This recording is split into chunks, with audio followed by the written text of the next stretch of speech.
To achieve faster weight loss and better health results than you've ever experienced before, combining GLP-1 medications with fasting is the ultimate cheat code. Not only will GLP-1 medications make fasting effortless, but they will also supercharge your results as well. If you don't want to rebound in your weight loss and actually desire the best return on your investment from your GLP-1 medications, and trust me, we all know this is an investment, this will be the most important video you could watch. My name is Dr. Jones, and I have clinics that service across the nation, and I've helped over thousands of patients achieve lasting weight loss. Look, you might have heard that fasting with GLP-1 medications is dangerous, and I'm gonna clarify that information in this video. And you also might have heard that fasting with GLP-1s or even GLP-1 medications as a whole create muscle mass loss. And yes, preventing muscle mass loss is extremely important. So we're gonna clarify all that confusion in this video.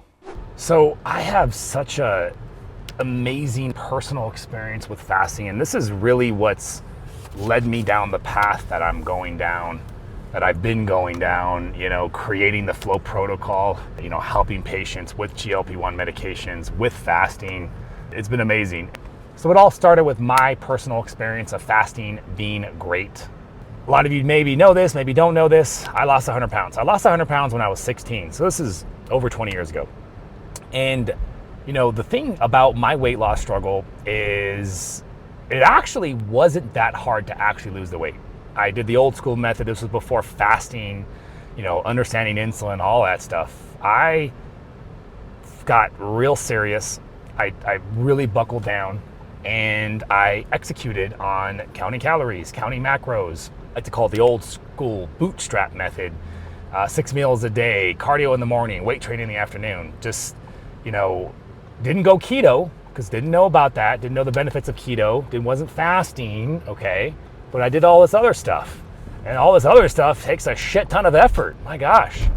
And so I lost 100 pounds. This was when I was 16. So my gosh, I remember this like it was yesterday, just telling the story. But, really hopped out of my social awkward stage, and then I started college. And when I started college and did the whole typical thing, I was like joined a fraternity, started partying and drinking and living the good old American college dream, right? This is what our parents busted their ass for, right? To know that we can just have this opportunity to party and drink a lot. So anyways, I'm sure that's what they want. So I did that, and I couldn't maintain my weight. And this was a struggle. Every single year I would lose and regain the same weight every single year.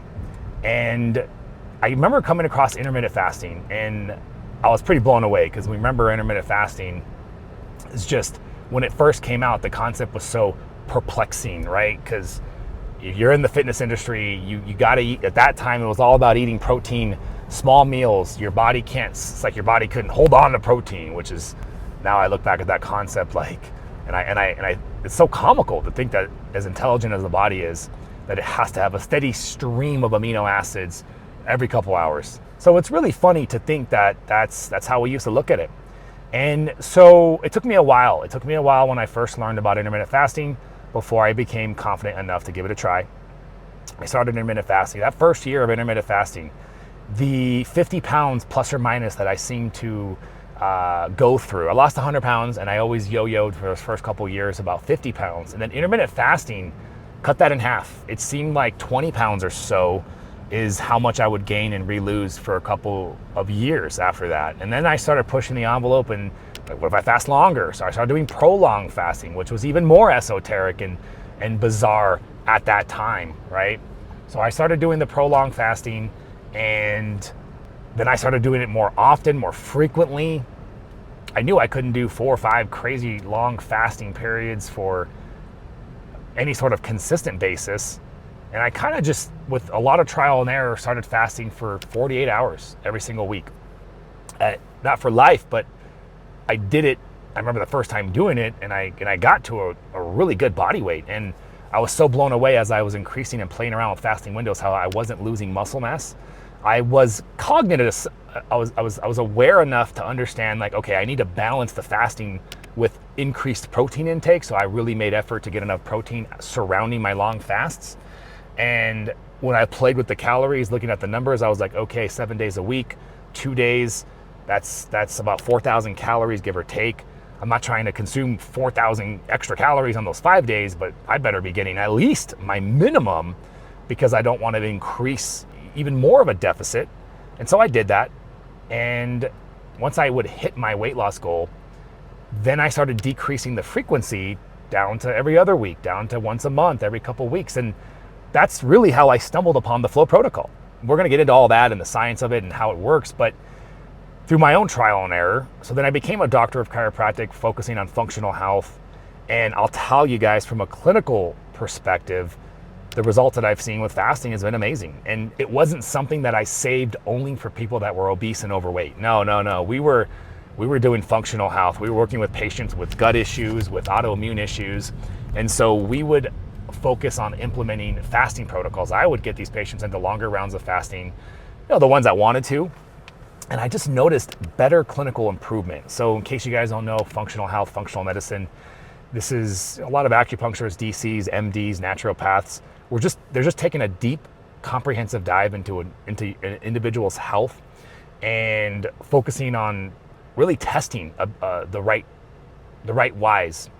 So a much more comprehensive blood test, stool test, sometimes genetic tests, salivary tests, all the testing that medical doctors never do because insurance companies will never cover it, and they tell you that stuff works. And so of course none of it works. That's why thousands of functional practitioners have helped millions of patients across the globe utilizing these tests, and that's why these companies exist and are very profitable, because they sell debunked tests that don't work. So we know we know that's the case. But anyways, so functional practitioners will tell you all the time they've beaten obesity and they've beaten diabetes, but for me, I was just blown away. It seems like I was able to achieve a better clinical presentation with overall health markers, inflammatory markers, insulin resistance, hormones, when we got patients into longer rounds of fasting. This really, really solidified it for me that fasting was not just a weight loss tool, but that it was a health optimizing tool, and that it did so much more than just a caloric deficit, because that's what a lot of people believe, and that's what a lot of experts will tell you on social media and TikTok, that all fasting is a drawn out, too extreme version of caloric restriction, and that all the benefits are only coming from caloric restriction. Well, I'll attempt to debug that for you and demystify that for you in this video. Although I have separate videos where that's not the goal of this video. That requires an entire video itself, if I'm being completely honest. So for all intents and purposes, just so we can clarify, what am I doing on patients right now? What is FLOA? FLOA stands for FLOA, fasting like our ancestors, not FLOA. It's spelled FLOA, but it's FLOA, fasting like our ancestors. So what I did was I created structure where structure was missing in the world of prolonged fasting. Because, like I said earlier, if you're trying to get into a weight loss from strictly calories perspective only, you got to be in a continual caloric deficit, and you can't do those super long fasts every single week. So just by trial and error, I truthfully believe that 48 hours is the sort of a template that you work around, up or less usually, but it works pretty good for most people. 48 hours seems to be that sweet spot where most people can get into this rhythm. And by the way, if you're thinking, you're crazy, Dr. Jones, I'll never get into a 48-hour fast, we make that easy with GLP-1 medications like semaglutide or tirzepatide. We make it easier with powerful fat mobilizing peptides like AOD 9604, Semorolin, things of that nature. So we make it easier for you. But this is the protocol that we utilize to help our patients achieve lasting weight loss. This is how we're able to accomplish much better experience for our patients with GLP-1 medications, microdosing, intermittent use protocols. All of these things are possible because we're using FLOA at the same time, which FLOA encompasses fasting and many other facets of lifestyle interventions, but I think the long fasting is the most powerful and unique aspect of FLOA. But we use all that together to accomplish that, lasting weight loss. We need these GLP-1s as part of the equation, but we can use them right, use them effectively, lower doses, intermittent protocols. So really getting down to this, because I want you guys to understand this, like, why do we have to be so aggressive with FLOA fasting? That's the million-dollar question, because a lot of you can just simply take GLP-1 medications and you're gonna lose weight. Like, that's not all of you, unfortunately, but a lot of you will lose weight. And so weight loss is not why you're watching this video. Weight loss is not why you're signing up for a coaching program or anything like that. It's because you desire lasting weight loss. You desire permanent weight loss. You deserve it. You're tired. You're fed up. I mean, let me know in the comments, how many times have you lost and regained the same damn weight? I mean, it's already proven in the literature how difficult it is to achieve lasting weight loss. In fact, if you look at this study right here, over 85% of individuals have struggled to achieve lasting weight loss, have struggled to maintain weight loss. Anybody that has lost over 10% of their body weight has failed to keep it off. This is independent of GLP-1 medications. This is just weight loss as a whole. So I find this very interesting. I find this very fascinating. And a second study that I want to reference when we look at the maintenance of weight loss and the individuals that actually accomplished lasting weight loss, there's been studies that they've done. I call them unicorns, because you got to be a damn unicorn to have ever, maintained your weight loss. So these unicorns, what's so special about them? What makes them a unicorn? Why could they accomplish lasting weight loss when the majority of the world could not? And, to my surprise, and now it all makes sense with where I'm at now and what I understand at this point. But upon reading that, I was really confused. It was all mindset. It was all mindset related strategies that would help these individuals, that were the reasons why at least reasons that they identified as common traits among these individuals. Good supportive environments, positive thinking strategies, ways to cope and prevent from anxiety and depression taking over, consciousness over calories every single day, repetitive and consistent exercise platforms. They never stopped exercising. They never stopped counting their calories. They never stopped being objective to measure weight or body fat analysis or whatever objective measurement they meant. So very tough mindset. When you look at all those traits, like what's the common thing? You got to be a badass, and it's not that you got to be a badass. What I would say is you have to be in a place in your life where you are willing and able to prioritize weight loss to the degree that it would require otherwise. Because what I'm saying is, if you're not a badass like our good friend David Goggins, this is challenging to do. It requires the majority or a good amount of your effort. And just for a lot of us here, it's not even a lack of desire. Some of you are just lazy and let's be honest and real with ourselves, please. Some of you don't want to put in the work. Some of you really would put in the work if you had the ability to, if you had the time and you're not bullshitting yourself. But you got work, you got stress, you got life, you got kids, you got obligations, you got responsibilities. And so this is the problem. Now, as you'll learn throughout this video, the reason why weight loss has always been challenging, in my opinion, is exactly what we're getting into next, the carbohydrate insulin theory of obesity. I truthfully think that at the core, at the root cause, why it took David Goggins-like mental toughness for individuals to achieve lasting weight loss and nobody else could, is because they had to override their bodies. The body is what we are having to work with, because I happen to be an individual that subscribes to the concept that you are not your body, that we are all spiritual beings, and we work with this body, we operate this body, and we have command over this body whether you realize it or not. And that can cross over to many religions, and I don't want to get into all that. I'm going to keep this very, very physical universe for this conversation. But the insulin resistance and the hyperinsulinemia is the root cause. You might have heard it as referred to as the carbohydrate insulin theory of obesity. We're all talking about the same thing. We're talking about insulin resistance. Specifically, insulin resistance is a condition in which the body is not responding to insulin as effectively as it used to, meaning it takes more insulin to get the job done. So for example, for just easy numbers, if your body usually has to make 100 units of insulin, which would be an insane amount, well, your body has to produce and release 100 units of insulin to handle 500 grams of carbohydrates. Let's say you just went to town on grandma's cookies. There's something about grandma's cookies, right? You can't just have one. My gosh. Especially if they're white chocolate, huh? Anyways, grandma makes enough. It's like grandma has this endless oven with no ends. Just keeps making cookies nonstop. She's like a machine. And she loves it when you eat her cookies. So you put down 500 calories, 500 grams of carbohydrates, really sugary carbohydrates. It takes your body 100 units of insulin that it would normally make, handles it, gets the job done. But now as you start becoming insulin resistant, the same buffet of grandma's cookies now takes 150 units of insulin, 200 units of insulin, 250 units of insulin. So you see where I'm going with this. Insulin resistance, the direct effect of it is now your body has to produce and release more insulin to get the job done. Normally, when you're not insulin resistant, you have very low levels of insulin. Not completely zero, but very low. And the only time you're really supposed to have elevated levels of insulin is a transient period of time, a short period of time.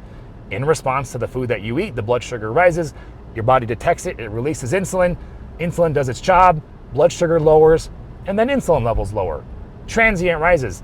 As bad as it would be for that to happen 8 to 10 times a day, which unfortunately is happening to a lot of kids because they're eating nothing but garbage and crap and processed foods, and we look at this food pyramid here, and what's at the bottom of the food pyramid? 60% carbohydrates. And you know, I've made many other videos talking about the whole, what the government did to fuck us when they told us that carbohydrates were the way to go because they were concerned about fat intake, and you know, it's the whole deal with heart disease, and we didn't understand. And so anyways, I saved that for other videos. But there was a change in a big shift in our diet, and out came the food pyramid, 60% carbohydrates. So we're eating carbs all the time. All of us watching this video grew up in the last 50 to 60 years where we've been told that we got to start every day with a nice high carbohydrate meal, which is all bullshit.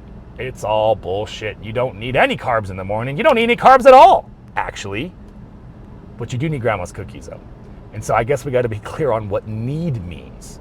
You don't need grandma's cookies to stay alive, physically. You may need grandma's cookies to stay alive spiritually, and well, that's a whole nother conversation. But you get my point. Carbohydrates are not an essential macronutrient. Out of the 3 sources of calories, carbohydrates, protein, and fat, you can live without ever eating carbohydrates. But you can't live without fat. You can't live without protein. So the effects of insulin are deleterious to health. And see, yeah, you got to understand just like, what does insulin do? Insulin is the hormone that shuttles the nutrients into your cells. It's very aggressive. It's very powerful at storing nutrients into your cells. Carbohydrates, protein, and fat, insulin shuttles it in. We know about blood sugar, which is why we talked about that, but it also is powerful at storing fat and protein. Now, we talked about insulin resistance. Now we know that insulin is a storage hormone, right? Grow, grow, grow, grow, grow. Do you know that insulin is so powerful that bodybuilders will resort to injecting themselves with insulin or insulin-like growth factor at the cost of literally almost killing themselves, because one small mistake could cause death, because insulin is that powerful, especially to insulin-sensitive bodybuilders who have, you know, they're not insulin resistant, they're insulin sensitive. It's harder for a diabetic to inject too much insulin, but they could as well and easily kill themselves. It's much easier and more dangerous for a non-diabetic who's injecting insulin, who also is not only sensitive, but they're not used to, well, take that back. Some of these bodybuilders nowadays are, I guess, very used to injecting and measuring, so I digress. But I guess a non-competitive Olympian bodybuilder who's just starting off is probably the one that we should be the most concerned about, because they don't know what they're doing, and they're sensitive to insulin, and that's just a scary situation. So please, oh please, anybody watching this, any bodybuilders watching this, don't do that. It ain't worth it. So insulin resistance leads to hyperinsulinemia. But this is where it gets really confusing. I want to make this whole connection very clear. I thought it was the food that you eat that causes the blood sugar to spike. Well, it is. And the cause of insulin resistance is what I want to communicate, which is, it's a little confusing.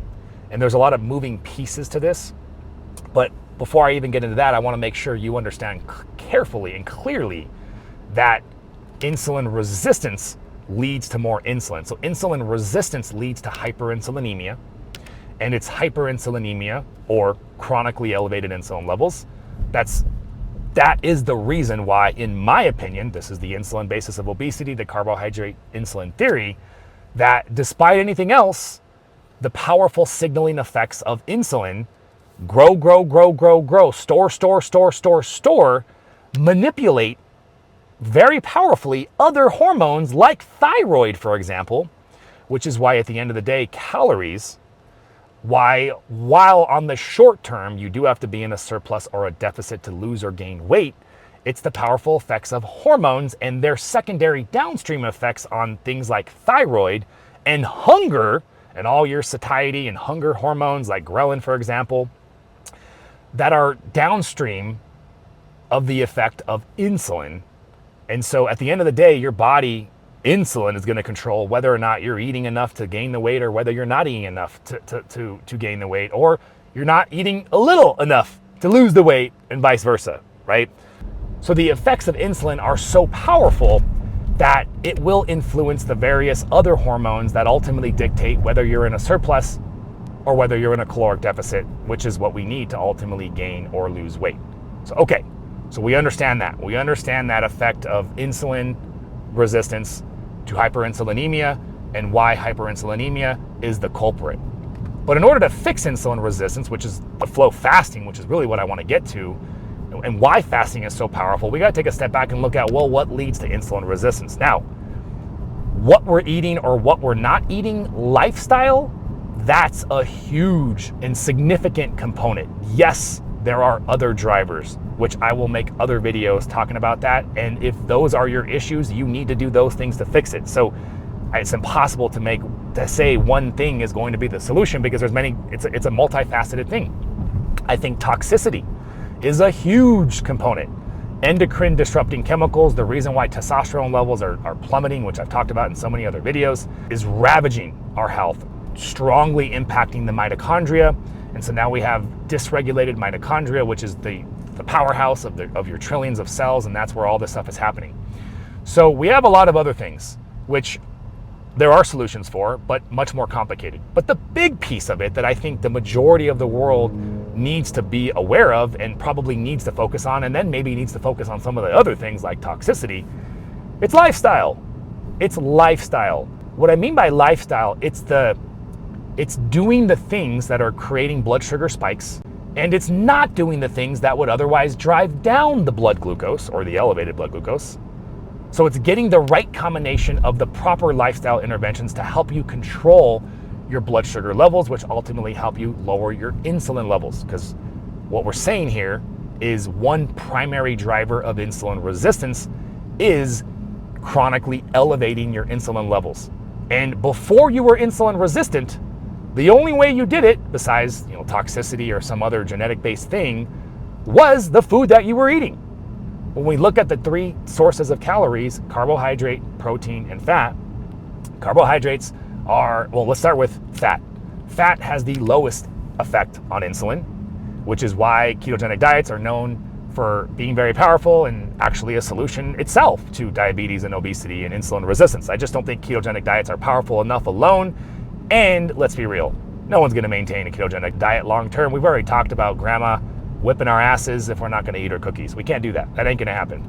Protein has a negligible, more than fat, but still pretty small effect on insulin. Although if you're consuming, rapidly digesting whey protein shakes, that's a different story. But eating protein, eating meat, especially with fat, much lower effect on insulin. And then carbohydrates. Carbohydrates have the highest impact on blood glucose, which has the highest impact on insulin. And so consuming carbohydrates is obviously, by definition, what you can tell where I'm going with this is the culprit. It's at least the thing that we can fix. It's the thing that we can change. We have the power to change it. You don't need to continue to eat everything that's put in front of your face, everything that you see on TV, despite how delicious some of these things are that they put on TV. And I know we're all trying to do good, but that's the disease state itself, because when you're obese and you're insulin resistant, you have food chatter. And food chatter it compels us, it controls us. I totally get it. That's why GLP-1s are part of my solution to begin with. And they always will be now that I've seen what they can possibly do, and what they do. So what does lifestyle look like if we're trying to eliminate carbohydrates? Ketogenic diet and fasting. Well, you already talked about the ketogenic diet. Phenomenal tool. We definitely use it. But fasting to me is the most powerful tool, because even when you're going keto, you're not lowering your insulin levels as much as you could as if you were fasting. Eating no calories is the most powerful thing you can do by definition as far as food is concerned. There's no food that you can eat besides nothing that will lower your insulin levels more than nothing. I'm sorry, there's no food. There's probably some foods that also I would say have a nothing effect too. Maybe pure fiber, maybe some clean MCT oil. I'd love to see that. I would love to see the data on that actually. Either way, fasting, generally speaking, is the best version of not eating carbohydrates. And then that's how, and I told you guys my story, what led me down this journey, the FLOA protocol. Its development on myself and its refinement with patients over the last 10 years has been because, and this is me putting the science together, understanding the mechanisms the way I do, trying to explain it to you.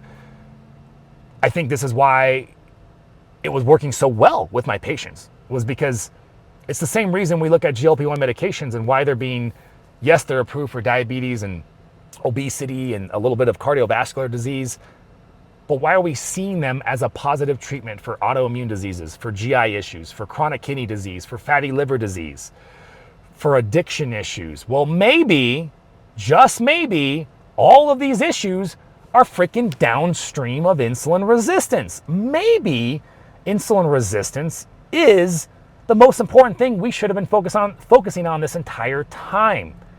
And if you understand that concept and get it, then logically you would want to do everything you possibly can to fix and improve insulin resistance, in addition to the GLP-1 medications. And that's the FLOA protocol, and that's what we're doing. So let me explain this boulder analogy so I can give you guys a little bit of a different way to think about insulin resistance. So imagine a hill, you got this boulder, and you push the boulder down. You clock that boulder in at a certain speed, and every couple seconds, the boulder increases in speed. It's picking up momentum, it's accelerating down that hill, and the velocity clocks in faster and faster and faster. At any point, if you wanted to stop that boulder, it would take a certain amount of force, insulin resistance. As that boulder picks up more and more speed, it would take an increased amount of force. It could always be stopped with enough force, which is how I truthfully believe insulin resistance is. In theory, most of the time, you can always stop it. But the longer you wait, the deeper you go down the path of insulin resistance, the more force it takes to stop the boulder. And doesn't that just sound all too familiar, guys, especially diabetics watching this video? You weren't even aware of the issue with insulin resistance. We're going to get back to the pathway of insulin resistance, but let's just say the first time you were told there was a problem, diabetics, was when your A1C started creeping up. Maybe you were told you were pre-diabetic when you first became pre-diabetic. Maybe you were lucky enough to be told, hey, you're creeping up towards pre-diabetes. Let's start getting ahead of this. Let's start doing some lifestyle. That would be a far stretch. Most of you guys weren't even told there was something to even think about or worry about or put on your radar until you were pre-diabetic. And even at that case, a lot of you guys were told, don't worry about it. You know, when the situation comes, we'll put you on some metformin. I hear this kind of stuff that people are being told all the time. It blows my mind, which is just a really sad situation, if I can't say so. First you become pre-diabetic, then you become diabetic, then eventually they put you on some metformin. First it's a little bit of metformin, then it's a lot of metformin. Then you need a little bit of additional medication, maybe a sulfonylurea, maybe a glipizide. First it's a little bit, then it's a lot. Then you're on 3 medications, possibly 4. Then you need insulin. First it's a little bit of insulin, then it's more insulin, then it's more insulin. I mean, this is the literal path that happens until you die. And, you know, it blows my mind that many people are told, good job, Mrs. Jones. Your blood sugar looks great, but you're on 4 medications now. You needed an additional medication to keep that blood sugar job. Good job for taking your pills. Not all medical doctors are like this. I want to be absolutely clear, and I love and appreciate the ones that do their best, but it ain't your guys' fault. I mean, you guys are and you already know this, you're guilty of a shitty healthcare system that doesn't allow you to spend the time that you need to do the job that people deserve, which is fucking healthcare, for crying out loud. So anyways, this is the inevitable path. And so if you can't already tell, I am in the group of individuals that believes diabetes and obesity are not chronic irreversible diseases, but they are chronic. They are chronic in nature. You better believe it. They are very, very challenging to beat, but they're not irreversible. But like that boulder, the longer you wait to finally stop this process, the harder it's going to be. And yes, for each of you, you will hit. There is this, I guess you can say, point. I wouldn't say it's predetermined because mental toughness can change. You can get really serious and more serious in the future.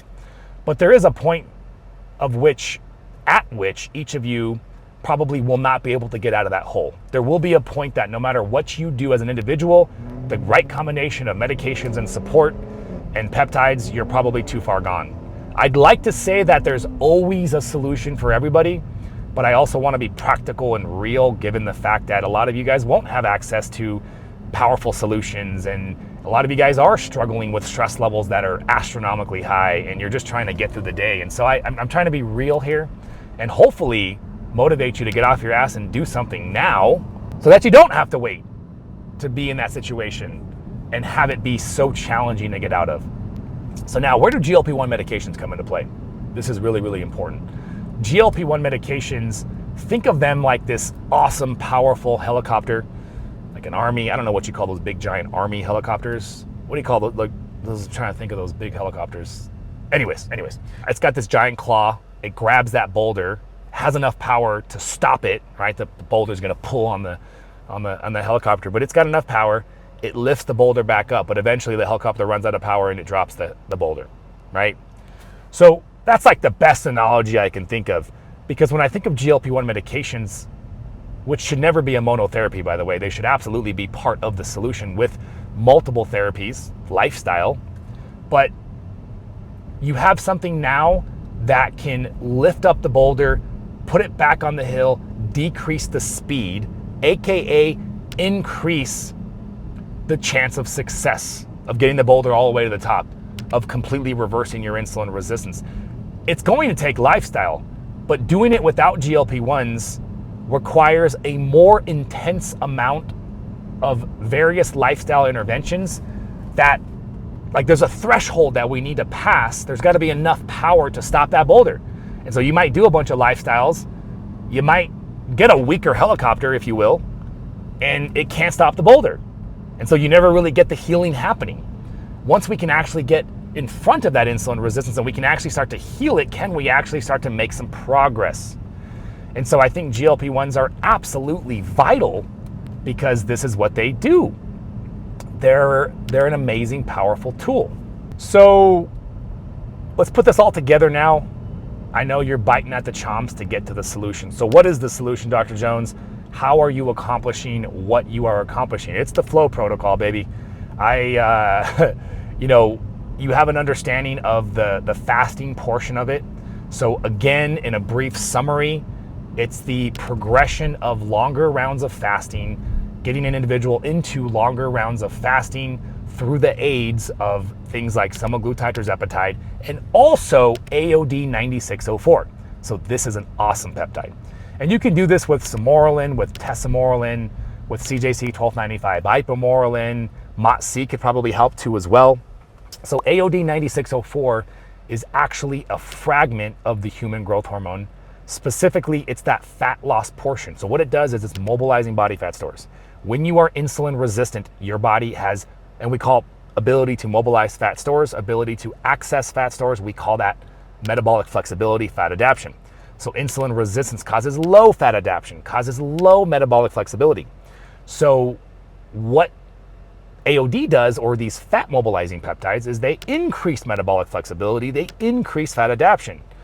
Well, fasting is very challenging, not only from the hunger perspective, which the GLP-1 medication will help severely, and we have a lot of other supplements and things as well that we do to give you guys aid, but the other stressor to the body from fasting is the freaking inflexible metabolism, the low fat adaptation. And so the only way you get better is by more fasting and keto, but wow, what a powerful tool. Now we hit this from a completely different angle. We're supporting that fat adaptation pathway, and then we're crushing the hunger with the GLP-1. This is why our patients are raving about what we're doing. we're gonna get into it right now. We're just into it. We identified insulin resistance as the primary driver. Now you have an idea of what FLOA fasting looks like. You understand how we help it. 48-hour fasting every single week till you hit your weight loss goal. This is rough.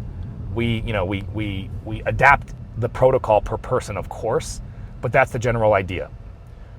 This is essential because this is how you fix insulin resistance. This is how you reverse insulin resistance. We talked about the mechanisms. You understand all of that stuff. What I'm saying with FLOA fasting is this is the most aggressive fasting regimen. You can't fast longer than 2 days every single week, and you can't do this more than every week, right? This is literally taking long form fasting and doing it in a way where you can maximize the benefit, but not get the negative impacts. What are the negative impacts of too long of a fast? Well, most humans after 4 to 5 days will start having some metabolic downregulation. This is starvation mode. This is zombie mode. Your body goes into extreme preservation, cranks down the metabolism, turns off fat burning, and it's not a good situation to be in. This is the same thing of what would happen, say, a 500 calorie deficit over a long enough period of time. It just happens really, really fast with pure long fasting. So we can't do that. Now, we're going to talk about the other benefits of fasting here in a little bit, but the long fasting is amazing for health benefits, but you can't really do that more than, depending on the length, and no one really knows because there hasn't been a lot of studies on this stuff, but I wouldn't tell anybody to do a 7-day fast, for example, more than twice a year. And, this is always things that you got to discuss with your medical providers, guys. I can't give you any medical advice. I'm just a dude in a car that's sharing some stuff that his clinic is doing with people right now in a crazy time in this world with GLP-1 medication explosion. But anyways, so I truthfully think and believe, and what I've seen, this is the most powerful fasting regimen to fix insulin resistance. And you understand that we have to fix insulin resistance if you want to achieve lasting weight loss. What else does long fasting do? Because holy crap, there's so much more. Inflammation. So if you were to ask me, Dr. Jones, what is the second most common thing that if you focused on would produce the most amount of lasting weight loss results, it would be inflammation. Inflammation is tightly interwoven with insulin resistance, meaning as you become more insulin resistant, you become more inflamed. As you become more inflamed, you become more insulin resistant. This is all true. But inflammation is its own issue. Inflammation, through its own pathways, will decrease the ability for your body to mobilize body fat stores and oxidize fat. And it'll also promote more of a storage from the fat as well, which is, again, what insulin does, just different pathways. So if you have an autoimmune disease, for example, this is the first thing that comes to mind as a very common inflammatory condition. Affects women much more than men, but things like Hashimoto's, for example, that's a double whammy because now it's screwing with your thyroid, which is a whole nother issue with lasting weight loss, but it's creating massive amounts of inflammation in the body. And so guess what? Longer form fasting is the strongest form of fasting in terms of its ability to reduce inflammation. And so inflammation, like we just said, is a real issue. It's the second most common issue. The mechanism through which that fasting is beneficial to reduce inflammation is cellular autophagy. Cellular autophagy is awesome. If you guys haven't heard of this, it's cellular cannibalism. It's kind of crazy, right? But think of your cells. They have organs within themselves. Like a human body has organs. Cells, which biology says is the smallest living unit of life, although whether viruses are living or not is kind of a whole nother conversation and kind of crazy, because if viruses aren't alive, then how the hell can they do what they can do? And then you start asking yourself, is the virus on a computer any different than a virus in a living organism? It's just information, right? If it's not living. Anyways, that's the kind of stuff that my brain likes to think about a lot. But so cellular autophagy. Your body has trillions and trillions of cells, and these cells have organelles, organs, and you can say how good that cell is functioning would be the result of how good all those organelles are functioning. You could also say, you could quantify that. If we had a possibility of doing that, there could be like a rate 1 through 100 of how well that cell is functioning. Now, you could also say how good your health is functioning would be the culmination of your trillions of cells and taking the average of that number. That's pretty awesome. And that's why things you've talked about, you've heard about, maybe you haven't, of cellular senescence, which is, the production of zombie cells, and, it affects our health because now we have less optimally functioning cells in the body. So your body goes through cellular autophagy with any sort of, well, not any, but some various metabolic and cellular stress triggers, like exercise can trigger this. But fasting is a really powerful way to do this. So what's happening is when you're fasting, you're not consuming amino acids, protein. Your body has to have a steady stream of protein come in, and we've already talked about that. You can't live without protein. So an awesome thing about the body, this beautiful, intelligent mechanism, your body, it's intelligent enough to differentiate between essential tissues, essential organs, and non-essential organs. And so it has enough innate intelligence to be able to say, hey, whoa, I need to recycle. And so it triggers a signal. I don't know how the hell that, I'm just trying to like imagine if I could see within the body that orchestrated combination of things happening where it triggers the non-essential tissues to start breaking down and recycling either pieces of the cell or entire cells that are just now no longer working as well. And recycles those, it breaks down those cells and those components and those organs, the guts, if you will, into amino acids, and shuttles those amino acids into essential tissues. Your body's not gonna break down your brain, your heart, your lungs, your liver. It's got too much intelligence for that. Don't ever let anybody tell you the body's not intelligent, for crying out loud. Jesus Christ, it's so crazy to me when people, but the healthcare system has its fangs so clamped into our entire society's structure and functioning and the way we think and view things. It's crazy. So anyways, the lack of amino acids, recycling for essential tissues, and then when you eat, there's this awesome, especially that's why I always recommend breaking your fast with protein, because the protein and the signal of the protein after the fast pushes this mTOR pathway, causes growth and repair, and now you're repairing and rebuilding the organelles or the entire cells that were recycled. Talk about improving health. You are literally regenerating your body on a cellular level faster than you are already doing without increasing amounts and rounds of cellular autophagy. This is not only an anti-inflammatory in of itself, but this is just regenerative in nature. And this is why you've seen anecdotal cases of people just miraculously changing their health with fasting. This is why many, many religions incorporate fasting. This is why many of our, I would say ancestors, but many of the original forefathers of medicine would speak of things like, let food be thy medicine. Let lack of food there be thy medicine. Fasting was totally understood and utilized as a therapy. And, shit changed when big money and big companies came in, and, we're in a whole different place now. So, okay, we got the awesome insulin resistance. We got the awesome cellular autophagy. We talked a little bit about metabolic flexibility, but what does that mean? It's similar to saying being fat adapted, but metabolic flexibility refers to your metabolism's ability to burn both sources of fuel, carbohydrates and fat. And really, when you're in deep fat burning, you're actually burning things called ketone bodies. So ketone bodies are an alternative source of fuel.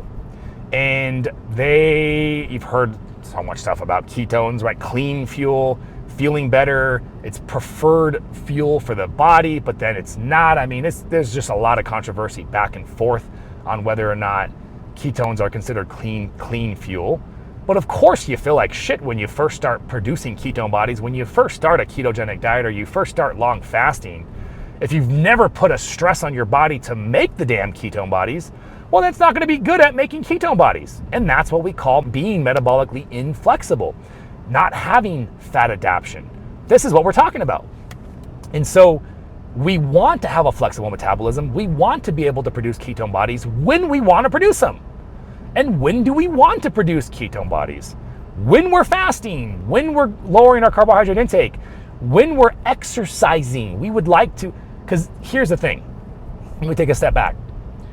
We talked about carbs, we talked about fat, two sources of fuel. Where does your body store carbohydrates? Because it's very limited. You only have about a day's worth of energy in this, sometimes less, right? About 18 to 24 hours, I've seen references of energy in the form of stored sugars, which the glucose in its complex form is called glycogen, and it's stored in your liver and your muscles. So you have a finite amount. And when you're very metabolically inflexible, which is about every human being who hasn't done any of this stuff that we're talking about, or isn't genetically bestowed with amazing genetics, is not burning fat. And so they're eating every day, and they're feeling tired and sluggish when they don't eat, and they quote unquote become hangry and I need to eat meals. I'm just a grazer, if you will, like, you know, and it's interesting, right? I totally disagree with this concept that that some people are just genetically meant to be grazers. I completely disagree with that concept. I think it's an observation that is based off the fact that some people feel like shit when they don't graze. Well, again, I mean, imagine, and we're talking about fatty oxidation, fat adaptation, asking your body to be able to tap into fat when it needs to, which I guess there's a third reason, lowering your carbs, fasting, or just being in a caloric deficit. All three scenarios would be a trigger for when your body would need to be able to tap into fat. So being fat adapted is happening in these three scenarios. So some people, if you've never really that much put that stressor on your body or at all, of course you're gonna feel like shit when you first try to do it relative to the intensity through which you're demanding it now, which is why I don't recommend anybody jump straight into a 48-hour fast. Well, I do say, hey, if you're feeling froggy, then go for it, but just make sure you have to be in a already good health state to be able to successfully accomplish a 48-hour fast. But this would be like, so imagine you bought a chainsaw 20 years ago, left it in your garage for 20 years, and then you pulled that chainsaw out and you decided to use it. I mean, it might work. That thing's gonna be so freaking clinky, and I mean, I've actually never held a chainsaw, so I couldn't tell you what that even looks like, but you get my point. You're gonna oil it up, you gotta rechain it up. I don't put oil in the gears, whatever else you gotta do to tune up a chainsaw, but this is no different to the metabolism's fatty oxidation portion, right? The fat mobilizing aerobic respiration, which refers to the, oxygen demanding, because burning fat requires oxygen. It's a rate limiting process. You can only supply so much energy every minute, which is why your body has multiple energy systems. After the aerobic is the anaerobic, which gets into the carb burning or the glycolytic systems. And the more flexible the metabolism you are, the easier it is to stay healthy, the easier it is to maintain a healthier weight, because especially if you're doing periodic weight training consistently 3 times a week, and you're doing these various exercise, even if you're just doing cardio, for example, you would like your body to say, hey, let's not tap into the carbs right away. The carbs can chill there in the muscles because I know I'm going to use them when I weight lift later. But let's get into fat burning faster. Why is it that some people can actually have actual glycogen in their muscles 18 hours into a fast, and many other people won't? Because the other person that can lift heavy weights and have strength and explosiveness and have carbohydrates ready to burn is because they're much more fat adapted, they're much more metabolically flexible. So this is a really important concept. There's so many more benefits, guys, and I try to keep my videos closer to an hour max, and I know we're getting close to the end here. So I want to end on the 2 points that I mentioned, because there are so many more benefits of long fasting. But the 2 points: can we fast on GLP-1 medications? So there's this thought that this is going to be a really dangerous thing because, well, you got blood sugar lowering medication and then you got fasting, which also lowers blood sugar. But you got to understand, there are things that would lower blood sugar beyond a healthy blood sugar into dangerous situations. For example, injecting insulin. It's dose dependent. The more you inject, the stronger the effect, and it'll keep lowering it until it can put you into some, near death and death-like situations. Then there are things like GLP-1 medications that can take really, really high blood sugar levels and also dose dependently lower them, but not seem to lower them beyond the healthy range, maybe a little low. I mean, I've seen all sorts of crazy things because I've coached thousands of people while my medical practitioners prescribe. So fasting is more or less the same thing. Your body is not going to let your blood sugars drop to this dangerous, fatal, and concerning situation. And so neither of these two things do. And what I've observed for, again, thousands of people is it's freaking great. And again, always talk to your medical practitioner before you start your journey of fasting and GLP-1 medications. The only times I would think there would be an issue would be if you're on diabetic medications other than GLP-1s that do lower your blood sugar in that fashion that we talked about. But here's the thing. If you want to reverse your diabetes, these are the things that you need to be doing. It's just now we have to be more aware. Now we have to be more conscious about this. I would have direct communication with your diabetic provider. Let them know that you want to reverse your diabetes, and tell your provider, I don't give an F about why you think I shouldn't do this. This is what I'm going to do. Now, listen to your doctor. If they have some legitimate reasons why you in particular with your health reasons should not be trying to do this, then you need to listen to your doctor. But if they really can't give you any reasons, maybe get a second opinion. But simply telling you that I think it's not going to happen, I don't think it's possible, so I'm concerned. What's the point of doing something that may be dangerous if you do it wrong for something that I don't see a benefit from? It's their job, by definition, to those standards, to tell you not to do it. But you need to then tell your doctor, okay, if that's the only reason why you're not recommending this, then here's how I plan on doing it. Here's how I plan on doing safe. Can you keep me safe during this journey? Despite the fact that you think it's not going to happen, let me do this journey. I'll keep you informed on my progress. And the doctor's going to work with you. And if they won't work with you, then find another doctor. Because you absolutely, again, should not, if you're in that situation, starting a fasting program, if you're diabetic on a bunch of medications, or any other medications that have this blood sugar lowering effect. Always, always, always, that's my disclaimer. I won't stop screaming that off the rooftops. Now, I want to end on muscle mass because there's so much more discussion in mainstream media now about muscle mass and how amazing it is and high protein diets. And now people are even saying, because we've been craving about intermittent fasting for the last 10 years or so, but people are raving about protein now to the point where they're saying you shouldn't skip breakfast, you should start off with a high protein diet. And I'm sitting here like, okay, for someone who's not eating enough protein, yes, you'll notice an improvement with increasing protein. But we also know somebody who's not fasting, who increases fasting, a lot of people get better too. So yes, I would agree that if fasting means you're not getting enough protein, that's not ideal. Getting adequate protein needs to be a requirement as you increase your fasting. Let me say that again. Getting enough protein when you're not fasting, and I will couple with that, because we're talking about muscle mass, getting enough calories is also vitally important. Surrounding your fasting regimens, surrounding your fasting intervals in order for you to not get those effects. GLP-1 medications do not cause muscle mass loss. Let me be clear, okay? Losing weight will create muscle mass loss. We already know this, okay?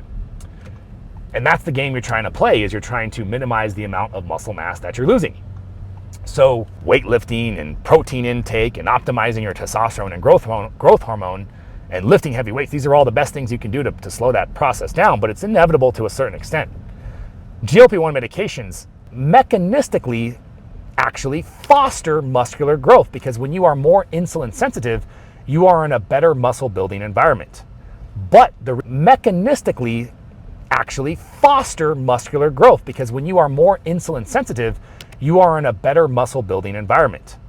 But the reason why people think GLP-1 medications create all sorts of massive muscle mass loss is because people are not being coached. How could they? We talked about the problems in the healthcare system. They're not consuming enough calories. They're not consuming enough protein. And so they're experiencing massive caloric deficits, which, yes, will override hormones unless you're a bodybuilder doing crazy amounts of anabolic agents, high amounts of testosterone and trenbolone and all sorts of crazy agents. Yeah, probably you can get away with starving yourself, preserve your muscle mass, and lose a lot of fat. But outside of those crazy situations, so we got to understand GLP-1 medications and fasting, that's okay to do together. In my opinion, always talk to your doctors. GLP-1 medications do not cause massive muscle mass loss. Excessive weight loss without the proper things do. Now, FLOA fasting is actually same thing like GLP-1 medications. Long-form fasting improves the situation of your hormones, which are favorable towards muscular growth. And I'll talk about those, and then we'll call it a day, guys. I'm glad you enjoyed this video. So let's wrap it up here. Long fasting will increase levels of growth hormone.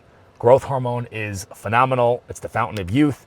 It helps mobilize body fat stores, and it's protective against muscle mass loss. You have greater releases of growth hormone in response to longer rounds of fasting. Number 2, we have catecholamines. Catecholamines are fight or flight stress hormones. They call it sympathetic flight or fight hormones, norepinephrine, noradrenaline, adrenaline. This is like heightened senses, which improves fatty beta oxidation, fat mobilization, heightened energy. And this makes a lot of sense when you think in the animal kingdom. When you see a lion or a wolf that hasn't eaten for 2 days, you don't see a lion or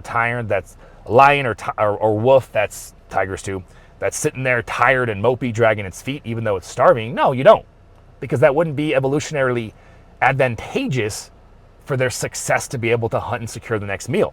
The body understands that. So the body actually expends more calories, and there's an increase in your burning of calories to put you in a situation where you would be more favorable towards securing the next meal. So it makes a ton of sense. And I've noticed much better results too as well, myself and with patients. And it gets better, guys. There's one more thing. It's the ketone bodies. There's a lot of data behind ketone bodies and how having more ketone bodies in your bloodstream is protective against catabolism, the breakdown of muscle mass. And that kind of goes hand in hand with being metabolically flexible. The more metabolically flexible you are, the faster your body can produce ketone bodies in fasting or ketogenic diets or calorically restricted situations. The faster your body can produce ketone bodies, which are protective against muscle mass because your body it runs off of those ketone bodies. Your body's also still producing glucose. It never stops producing glucose, but it's also producing ketone bodies to supplement the energy requirements. Your brain, for example, that tiny little area in your skull is responsible, I think, for 20-25% of your total energy utilization. I feel like for me, it's like 30 because my brain never stops. That's why I've really, really enjoyed this opportunity to do these videos with you guys and kind of, get this stuff out of my head onto video for you. And people have been liking it so far. So I'm happy that this is benefiting somebody. Okay, guys. So if you enjoyed this video, I strongly recommend you check out this video about the FLOA protocol and fasting and why that's a necessary piece for lasting weight loss. Keep it lock it load in the channel, guys. If you are looking to join a community with thousands of other like-minded individuals, I'll link to the show notes in the description. There'll be links there. We have the free peptide guide and the free weight loss guide as well. We'll see you guys later.